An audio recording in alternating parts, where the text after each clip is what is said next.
Stepstone presenting Vira, truly independent AI homes, 0% no other charges. போரூருக்கே இது புதுசு.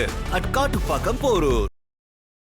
தொடர்ந்து திருமாவை பாஜகல இருந்து தாவேகா வரைக்கும் எல்லாருமே கூட்டணிக்கு அழைக்கிறாங்க. ஏன் விசிகாவை இவங்க தொடர்ந்து அழைக்கிறாங்க? இதற்கு என்னதான் காரணம்? இன்றைக்கும் மக்கள் நல கூட்டணி தலைவர்கள் நெருக்கமாக தான் இருக்காங்க. நாளைக்கே திருமாவளவன் ஏதாவது இது பண்ணால் அவர் அப்படியே பிச்சுக்கிட்டு விஜய்கிட்டே யாருக்கிட்டே போனார்னா திமுக கூட்டணி காலி தானே. இன்னொரு ஆதரவு தோக்கிற கட்சியை பற்றிலாம் நான் பேச விரும்புகிறேன். அந்த மாதிரி தோக்கிற கட்சி ஆகிடும். இவர் இங்கே இருந்துட்டு டிமாண்ட் கிரியேட் பண்ணிகிட்டு இருக்காரு. நாங்கள் போகல, இங்கே தான் இருக்கிறோன்றாரு. அவரும் என்ன பேசுறதுன்னு தெரியாமல் குழம்பிக்கிட்டு இருக்காரு. அரசியல் காங்கிரஸையும் திருமாவளவனையும் சுற்றி தான் இயங்கும். ஏங்க எவனோ ஒரு பைத்தியக்காரன் ஒரு போஸ்ட் அடித்து அவனுக்கு பேர் வாங்கணும்னு ஓட்டிட்டான். அதை எடுத்துட்டு சுற்றிட்டு இருப்பீங்க. நாளைக்கு திருச்சியில் போட்டியிடுகிறாருன்னு அங்கே ஒருத்தன் ஓட்டுவான். இதை பார்த்துட்டு ஆனால் திருச்சியில் நிற்கிறாரா, நேரு எதிர்த்து நிற்கிறாரா, நேரு தோற்று பண்ணிக்கிறாரா, இப்படியா பேசுவீங்க? தொடர்ந்து காமெடி தாங்க. நடுவில் எல்லாம் கொஞ்சம் நம்பினாங்க, சரி ஏதாவது பண்ணிவிடுவாங்க அப்படி இப்படின்னு. அப்புறமா தான் தெரியுது சரக்கே இல்லை அப்படின்னு. இவருமே அவதார் 2 நடிக்கிற மாதிரி சினிமா நடிக்கிறார். நடிங்க, நடுவில் வந்துட்டு போகலாங்களா? நடுவில் அவர் எப்போ வருவான்னு தெரியாது. கேட்ட ஆலோசனை, தீவிர ஆலோசனை. என்னென்னா சின்னத்து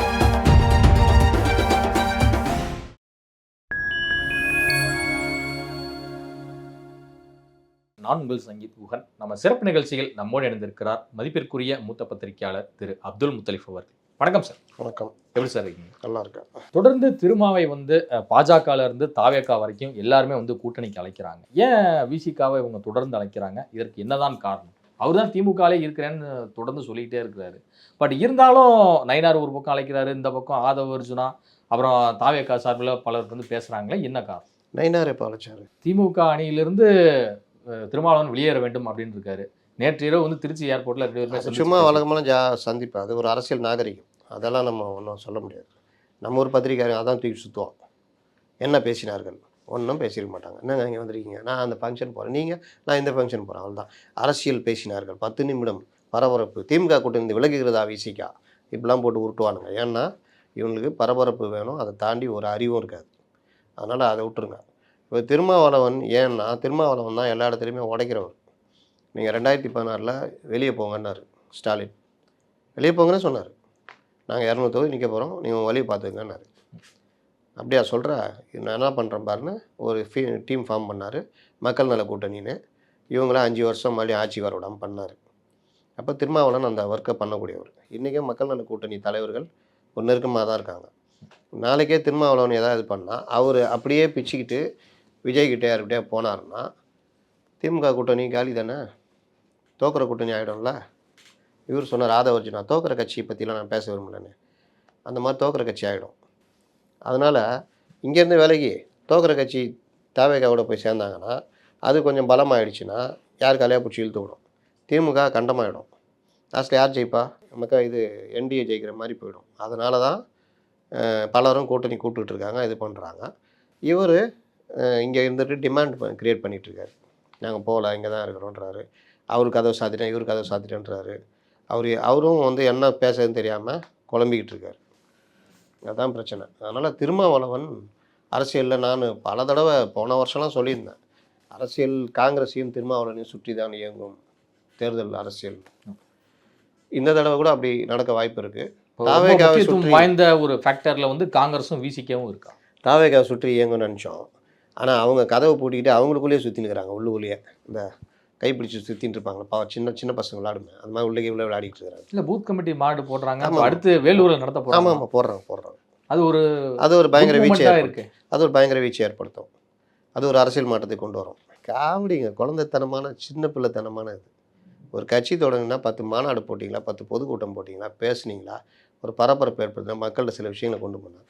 பூத்து கமிட்டி போடுறாங்களாம். பூத்து கமிட்டி அவங்கவுங்க சாதாரணமாக பண்ணிக்கிட்டு இருக்கிறத இவங்க வச்சுக்கிட்டு, அதுவும் ஒரு பூத் கமிட்டிக்கும் அடுத்த பூத் கமிட்டிக்கும் இடையே நீண்ட இடைவெளி. கேட்டால் மதுரையில் போடுறேன், அங்கே போடுறேன், இங்கே போடுறேன். ஒருத்தர் போஸ்டர் ஓட்டாராம். அந்த போஸ்ட்டை தூக்கிக்கிட்டு அது ஒரு விவாத பொருளாக மாற்றிக்கிட்டு நிற்பாரா, உட்காருவாரா, ஜெயிப்பாரா அப்படின்னு. காமெடியான விஷயங்கள் இதெல்லாம். நீங்கள் அப்படி ஆகிடுச்சு ஜர்னலிசம். சரக்கே இல்லை, வேறு எதுவும் இல்லை. அதனால் இதை சுற்றி ஓடுற நிலமை ஆகிடுச்சு. இல்ல மதுரையில் போட்டியிடுகிறாரா எம்ஜிஆரை போல் விஜய் அப்படிங்கிறதாவே எடுக்கிறாங்க. அப்போ அது ஒரு முக்கியத்துவம் வாய்ந்ததா தானே. ஏங்க எவனோ ஒரு பைத்தியக்காரன் ஒரு போஸ்ட் அடித்து அவனுக்கு பேர் வாங்கணும்னு ஓட்டிட்டான்.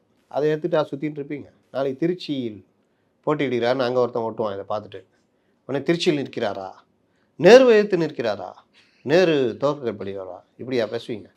சென்னையில் சேப்பாக்கத்தில் நிற்கிறான்னு ஒருத்தன் இப்போ பாருங்கள் ஆரம்பிச்சிடும் அதெல்லாம். வெற்றி பெறுவான். அப்போ உதயநிதிக்கும் விஜய்க்கும் இடையே போட்டியா, சேப்பாக்கத்தில் போட்டிட்டு இப்படியே ஊட்டிகிட்டு இருப்பாங்க. என்னைக்குமே தலைவர்களுக்கு இன்னொரு தலைவர்களுக்கு போட்டியே மாட்டாங்க. அதே எப்படி போட்டி? தமிழ்நாட்டு அரசியல். வைத்தியமா என்ன? அதனால் அதெல்லாம் நடக்காது.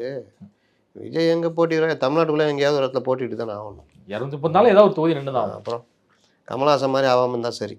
முன்முனை போட்டியில் வீழ்த்தப்பட்டார் அல்லவா? இத்தனைக்கும் மக்கள் நீதி மையத்துக்கு பவராக இருந்த இது அது. தாவேகா தொடங்கிய புதிதாக இருக்கட்டும், மாநாடு நடந்த பிறகா இருக்கட்டும், நிறைய விஷயங்கள் வந்து பார்த்தீங்கன்னா அந்த கட்சியில் ஒரு நல்ல மூமெண்ட்டாக இருக்குது. இளைஞர்களை கவரக்கூடிய சக்தியாக வந்து விஜய் இருக்கிறார் அப்படின்னு சொல்லி பேசி வந்தீங்க. சரி, தற்போது இந்த திடீர் விமர்சனம் என்ன திடீர் விமர்சனம்? இல்லை அந்த கட்சிக்குள்ளே எல்லாமே காமெடியாக செயல்படுறாங்க அப்படிங்கிறது. தொடர்ந்து வந்து காமெடி தாங்க. நடுவில் எல்லாம் கொஞ்சம் நம்பினாங்க, சரி எதாவது பண்ணிவிடுவாங்க அப்படி இப்படின்னு. அப்புறமா தான் தெரியுது சரக்கே இல்லை அப்படின்னு. சரக்கே கிடையாது. முதல்ல நல்லா பெருசாக பார்க்கும்பொழுது விஜய் இந்த விக்கிரவாண்டி மன்னர்லாம் பேசும்பொழுதுலாம் வேறு லெவலில் இருக்கும்னு. அதுக்கு அடுத்து ஒரு கட்சி அரசியல் கட்சியாக எப்படி இயங்கும்னு பார்த்தா ஒன்றுமே இல்லை. கூட இருந்த ஆலோசகர்கள் எல்லாரையும் அவமானப்படுத்தி, எல்லாரையும் வெளியேற்றி, மற்ற கட்சிகள்லேருந்து வர்றவங்களை யாரையுமே உள்ளே சேர்க்காம நாங்கள் மட்டுமே இருப்போம் பண்ணது. சரி, உள்ளே இருக்கிறவங்களையாவது கொஞ்சம் பேர் பேசியிருந்தாங்க, அவங்களையும் பேசக்கூடாதுன்னு சொல்லி இப்படியே தன்னை சுற்றி மட்டுமே இருக்கணும்னு அந்த புஷி ஆனந்தம், ஜான் ஆரோக்கியசாமி நினச்சது விளைவு. இன்றைக்கி கட்சி அவங்க 2 பேரை சுற்றி மட்டும்தான் இருக்குது. அதை தாண்டி ஒன்றுமே கிடையாது. அவர் என்னமோ பெரிய அவதார் படம் நடிப்பாங்க மாதிரி 10 வருஷமாக எடுத்தார் இந்த இவர் ஜேம்ஸ் கமீர், அந்த மாதிரி என்னமோ நடிக்கிற மாதிரி அவர் அந்த ஜனநாயகன் நடிச்சிட்டு இருக்காரு. ஆனால் நான் தன்னை எம்ஜிஆர்னு சொல்லிக்கிறது. எம்ஜிஆர் 72 கட்சி ஆரம்பித்தார், 77 ஆட்சி பிடிச்சார். ஆமாம் 5 வருஷம். அது வரைக்கும் ஒரு 8-10 படம் நடித்தார். டைரக்ஷன் பண்ணார். இடையில ஒரு படத்தை டைரக்ஷனும் பண்ணார். மதுரை மீடி சுந்தரம் பாருங்க, தானே தயாரித்து தானே டைரக்ஷனும் பண்ணார். அது சரித்திர படம் வேறு. அது அப்படிப்பட்ட எம்ஜிஆர். இது நீ நடுவில் இவங்கள மாதிரிலாம் இல்லை. ஊர் ஊராக போய் கூட்டம் போட்டுருந்தார். ஷூட்டிங் வேலை, கட்சி பணி, மக்களை சந்தி, ஊர் ஊரா. அப்போலாம் இந்த மாதிரியா கேரவனா சாதாரண வண்டியில், சாதாரண வண்டி தான் போயிட்டு. அப்போல்லாம் வந்து டைம் அம்பாசிடர் தான், டைம் கிடையாது. நைட்டு 2 மணி 3 மணி கூட ஊர் ஊராக போய் பேசிட்டு வருவார். அன்டைம் விடிய விடிய கூட பேசலாம். அப்படி இருந்த எம்ஜிஆர் கட்சிக்காரர்களை சந்திப்பார், கட்சி தலைவரோட வாதிப்பார், தினம் தினம் அரசியல் பேசுவார். என்னமோ இவர் அதிமுகவுக்கு இன்னும் ஓட் பேங்க் அந்த ஸ்ட்ராங்காகவே இருக்கு. ஆமாம், இவர் இன்னும் அவதார் 2 நடிக்கிற மாதிரி. கேட்டால் சினிமா நடிக்கிறார். நடிங்க, நடுவில் வந்துட்டு போகலாம்ல. நடுவில் அவர் எப்போ வருவார்னு தெரியாது. கேட்டால் ஆலோசனை, தீவிர ஆலோசனையாக. என்னென்னா சின்னத்துக்காக. சின்னம் நானே சொல்கிறேன், பூட்டு சின்னம் வச்சுக்கிங்க. பனையூரில் பூட்டி வச்சுக்கிற மாதிரி பூட்டு சின்னம் வச்சுக்கிங்க. இல்லை சேர் சின்னம் வச்சுட்டா இன்னும் நல்லாயிருக்கும். புஷியானந்த அடிக்கடி சேரை எடுக்கிறேன்றால, அதனால் அவர் வாயில் அவர் மனசில் இருக்கிற மாதிரி சின்னம், சேர் சின்னம் வச்சுக்கலாம். இந்த மாதிரி பல சின்னங்கள் கேட்கலாம். இவங்க இந்த கட்சி நடைமுறை இருக்குல்ல, அதெல்லாம் வேறு லெவலில் இருக்குது. என்றைக்கு எப்படி ஆகும்னு சொல்ல முடியாது. கிராமப்புறங்களில் வந்து சொத்து வரி, வீட்டு வரியெல்லாம் வந்து உயர்த்தியிருப்பது கடும் கண்டனத்துக்குரியது அப்படின்னு சொல்லியிருக்கிறாரு எதிர்க்கட்சி தலைவர் எடப்பாடி பழனிசாமி அவர்கள். ஏற்கனவே மாநகராட்சி, நகராட்சி பகுதிகளெல்லாம் வந்து சொத்து வரி உயர்வை கண்டித்து பல்வேறு போராட்டங்கள் நடைபெற்றன. அங்கங்கே மக்களுடைய கொந்தளிப்பையும் பார்க்க முடிந்தது. ஏன் இப்போ ரூரல் ஏரியாவிலையும் வந்து சொத்து வரி, வீட்டு வரி உயரும்? பணம் இல்லை, பணம் வேணும், மக்கள்கிட்ட போட்டு பிடுங்கு, கொடுங்கோலாட்சின்னு சொல்லுவாங்கள்ல, அதெல்லாம் அப்படி தான். நீங்கள் வந்து எதை பற்றியும் கவலைப்பட மாட்டாங்க. அவங்களுக்கு தேவை பணம், வரி போட்டு பிடுங்குவாங்க. என்ன விஷயம்னா, இந்த வேலையெல்லாம் பண்ணிக்கிட்டே இன்னொரு பக்கம் இந்த ஆட்சி சிறந்த ஆட்சின்னு இதே பணத்தை வச்சுக்கிட்டு தனியாக பிரச்சாரத்தை கொண்டு போகிறாங்க. ஜனங்களும் 1000 பிரச்சனைகளை உழண்டுக்கிட்டே அவன் மோசம், ஏடிஎம் மோசம், பாஜக மோசம், வஞ்சிக்குது பாஜகன்னு சொல்லிக்கிட்டே இவங்களுக்கு ஓட்டு போட்டுட்ருக்குறாங்க. இந்த பிரச்சாரத்தில் மயங்குறாங்க. இஸ்லாமிய மக்கள்கிட்ட அந்த வக்போர்டு சட்டம் அது இது நாங்கள் தான் அப்படின்ட்டு. இல்லை, தாவேகா கூட வக்பு திருத்த மசோதா கருத்தரங்கம் வந்து நடத்த இருக்காங்க 26ஆம் தேதி சென்னையில். என்ன அழகாக பேசுகிறாங்கன்னு பார்ப்போம் அன்றைக்கி. அப்போது தாவேகா வந்து ஒரு பக்கம் வக்போர்டு மசோதாக்காக நாங்கள் தான் கழட்டிட்டோம் மாட்டிட்டோன்னு பேசியிருந்தாலும், தாவேகாவும் சேர்த்து பிஜேபிகிட்ட சேர்க்குற மாதிரி பிரச்சாரமும் போகுது. அதையும் இஸ்லாமிய மக்கள் நம்புகிறாங்க. இவங்க வந்து அவங்க கூட போகிறான், நம்ம பிஜேபி கூட போகிறான் நம்மன்ற மாதிரி கொண்டு போகிறாங்க. அதனால் நீங்கள் பார்த்தீங்கன்னா இவர்களுக்கு பணம் தேவை இருக்குது. அதுக்கு மக்கள் மேலே நீங்கள் பாருங்கள், உதய் மின் திட்டத்தில் கையெழுத்திட்டதுனால தான் நாங்கள் மின்சார கட்டணத்தை ஏற்றுறோன்னு இன்றைக்கி நான் போட்டால் கூட எனக்கு கீழே வந்து இன்னும் பெரிய அந்த கூலிக்கு மாறாடிப்பான்ல, கூலி வாங்கிட்டு திட்டுவான்ல, அந்த அடியாட்கள் கூட்டம் வந்து எனக்கெல்லாம் பதில் சொல்லுது. உதய் மின் திட்டத்தில் கையெழுத்து போட்ட அதிமுக ஒரு தடவை கூட மின் கட்டணத்தை உயர்த்தலை. ஆனால் அதை சொல்லிக்கிட்டு 3 தடவை உயர்த்திட்டாங்க இவங்க மின் கட்டணத்தை. இப்போ 4வது தடவை உயர்த்த போகிறாங்க. வீட்டு வரி, சொத்து வரி நகராட்சிகளில், மாநகராட்சிகள்லாம் ஏற்றிட்டாங்க. வருஷத்துக்கு 6% ஏற்றுவோன்னு கொண்டு வந்துட்டாங்க. இப்போ கிராமங்களில் சின்ன சின்ன குடிசை வீடு, இந்த ஷீட்டு போட்ட வீடு, இதுக்கெல்லாம் இப்போ ஓட்டு வரி வீடு, போட்டு காங்கிரீட். இதை தான் இப்போ கண்டிக்கிறாங்க. பால் விலை உயர்வு, பஸ்ஸு கட்டணத்தை மட்டும் இன்னும் கை வைக்கல. மற்றபடி அவர்கள் பார்த்தீங்கன்னா எல்லா இதுலேயும் அடிப்படை விலைவாசி இருக்குல்ல, அது கூட கட்டுப்படுத்தலை. எனக்கு என்னென்ன விலை உயர்வு இதெல்லாம் போயிட்டு இருக்குது.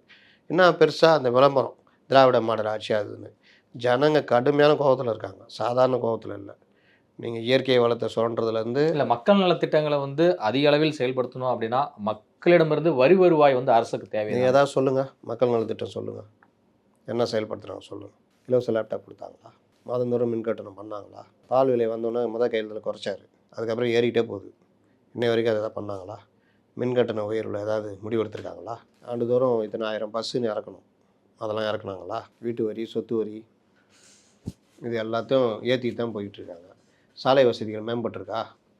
சென்னையில் 4000 கோடி ஒதுக்குனாங்க. அந்த 4000 கோடி ஒதுக்குனதில் என்னென்ன வசதிகள் செய்யப்பட்டிருந்ததா வெள்ளை அறிக்கை கொடுத்தாங்களா? இல்லை சென்னை வெள்ளை அறிக்கை கொடுக்காம நம்மளே இல்லைப்பா இஷ்டத்துக்கு போய் சொல்கிறானுங்க, சென்னை பாரு எவ்வளோ அழகாக இருக்குது, சாலைகள் எல்லாமே, மழைநீர் வடிகால் பாருன்னு சொல்லு அப்படின்ற மாதிரி ஏதாவது இருக்கா? சொல்லுங்கள். ஏதாவது மக்கள் நலத்திட்டம் இருக்கா? உங்களாலேயே சொல்ல முடியல. அப்படி இருக்கும் பொழுது மக்கள் நலத்திட்டங்களுக்காக வரி பண்ணோன்னா, வரி வசூல்ன்றது நடந்துக்கிட்டு இருக்கோம். வரி வருவாய் வந்துக்கிட்டு தான் இருக்கும். நீங்கள் பத்திரப்பதிவில் எனக்கு என்னன்னு ஏற்றுறது, லேண்டுடைய மதிப்பை ஏற்றி அதுக்கு பத்திரத்தாள், இந்த முத்திரைத்தாள் கட்டணத்தை, இப்போ 1 லட்ச ரூபா இடத்த 10 லட்ச ரூபா நீங்கள் கிரவுண்ட் வேலை ஏற்றி விட்டீங்க வச்சுக்கிங்க, அதுக்கான முத்திரைத்தாள் வேலை என்ன ஆகும்? அதுவும் ஏறிடும். அப்போ ரெஜிஸ்ட்ரேஷன் பண்ணும்போது இது ஆகும். ஆனால் எல்லாருக்கும் தெரியும் அது 1 லட்சம் 1.5 லட்சம் தான் போகும் அந்த இடம்னு. இந்த மாதிரி பல விஷயங்களில் வந்து நீங்கள் வாட்டில் எனக்கு என்னன்னு முடிவெடுத்து இன்றைக்கி எல்லாமே தலைகீழ. சார் 4 லட்சம் கோடி ரூபா கடன் வாங்கியிருக்கீங்க. தமிழ்நாடு தான் இந்தியாவிலேயே முதல் மாநிலம் கடன் வாங்குறதில்ல. அதில் என்னென்ன பண்ணீங்க, ஏது பண்ணீங்க தான் இருக்கா? அரசியல் பொருளாதார நிபுணர்களை கூட்டு வந்து ஆலோசனை கேட்டு பண்ண ஒரே மாநிலம் இதுதான். ஒரே அரசியல் கட்சியும் இதுதான் இந்தியாவிலேயே. தமிழ்நாட்டில் இதுவரை இல்லாத அளவுக்கு. அப்படின்னா எங்கே போயிருக்கணும்? எங்கே போனீங்க? ஏதாவது புதுசாக கம்பெனிகள் உள்ளே வந்திருக்கா? சும்மா சீனை போடுறாங்க. இன்னும் 2-3 கம்பெனி வெளியே தான் போச்சு. வருஷத்துக்கு இத்தனை லட்சம் பேர் வேலைன்னு சொல்லிட்டு சொன்னீங்க. ஏதாவது வேலை வாய்ப்பு கொடுத்துருக்கீங்களா? டிஎன்பிசியிலாவது எடுக்கிறீங்களா? டிஎன்பிசி தேர்வு நடத்தி அந்த முடிவை வெளியிடுறதுக்கு 2 வருஷம் 3 வருஷம் ஆகும். எல்லாத்துலேயும் இவர்கள் வந்து இதை மறைக்கிறதுக்கு தான் முதல்வரை வந்து அந்த ஜெயிலர் கண்ணாடி போட்டுக்கின்னு அங்கே போயிட்டு இங்கே வந்துக்கிட்டு இந்த அப்படிலாம் போகிறது. மற்றபடி எந்த இதுவும் முன்னேற்றமும் இல்லை. படித்து விட்டு வேலை இல்லாமல் இருக்கக்கூடிய இளைஞர்கள் வந்து கறவை மாடுகள் வாங்கி பால் வியாபாரம் இது மாதிரி செய்யலாம் அப்படிங்கிறது வந்து ஒரு அறிவுரை வழங்கியிருக்கிறார் புதுச்சேரி முதலமைச்சர் ரங்கசாமி அவர்கள். ஒரு சிஎம் பேசியிருக்கிறத எப்படி பார்க்கணும்னு நினைக்கிறீங்க? தமிழ்நாட்டில் பால்வளத்துறை பால் உற்பத்தியை பெருக்கிறதுக்கு அந்த இலவச கறவை மாடுகள் குடும்பங்களுக்கு கொடுத்தாங்க ஜெயலலிதா. அது மூலிமா பால் உற்பத்தி பெருகுச்சு. இவர் படித்தவர்கள் சுயதொழில் செய்யலான்னு சொல்லலாம், அதுக்கு அரசு உதவி பண்ணுன்னு சொல்லலாம். அது மாடு மேய்க்க தான் லாய்க்கணுவாங்களா? அந்த மாதிரி பகடா விற்க தான், பகடா விற்றா பிழைக்கலாமே அப்படின்னு சொன்னார் மோடி. அது மாதிரி இருக்குது. எவ்வளோ அரசு வேலை வாய்ப்புகள் மற்ற விஷயங்களில் இளைஞர்களை பயன்படுத்துறது, இல்லை தொழில் தொடங்க இது பண்ணுறது, மாநிலத்தை முன்னேற்றுறது என்ன வழியை பார்க்குறதுன்றது. கறவை மாடுகள்னு இப்போ தான் ரங்கசாமி வெளியே வந்துக்கிறாருன்னு நினைக்கிறேன். அவரும் போல் இன்றைக்கி நிதி ஆயோக் கூட்டத்தில் அவர் என்ன செய்வார்னு அவருக்கே தெரியாது. அவர் அந்த மாதிரி அவர். இதுவரை உங்கள் பல்வேறு கருத்து கொடுப்பதற்கு நன்றி சார்.